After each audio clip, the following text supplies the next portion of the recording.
Hey, this is Randy at Porsche Colorado Springs. Today I'm going to talk about the Sport Chrono option. We happen to be in a Porsche Cayenne coupe at the moment, and in this vehicle, this option is standard. You can tell by the stopwatch up here on the dash and the dial down here on the steering wheel. A couple things about Sport Chrono. Originated for use at the track, where you can track your lap times. You can track up to 99 laps.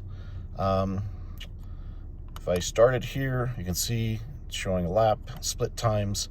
I can stop it, go back and reset it if I want.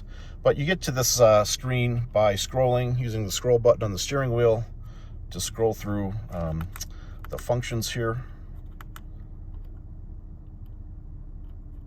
You just keep scrolling, you get to the Sports Chrono. Now, the majority of people, though, that I would say that probably have a Cayenne are not going to use Sport Chrono at the track. You definitely can. They're designed for that as well, but if you're not, what it does also allow you to do is to easily move from normal mode to Sport. An individual mode is available, and it also adds Sport Plus to the drive modes.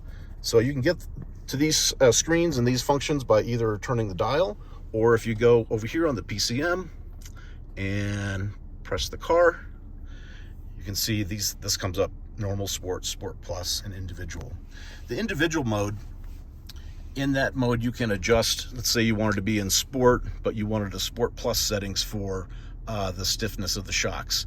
You just go up here, press the I up there, and it saves it as an individual mode that you can access again through either the screen here or through the dial.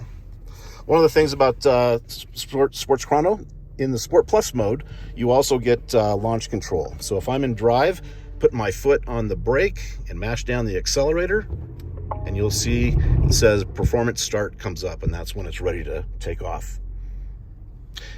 Any questions about this, you can reach out to me, Randy Waite, Porsche Colorado Springs. My mobile number is 224-770-1060. Thanks for watching.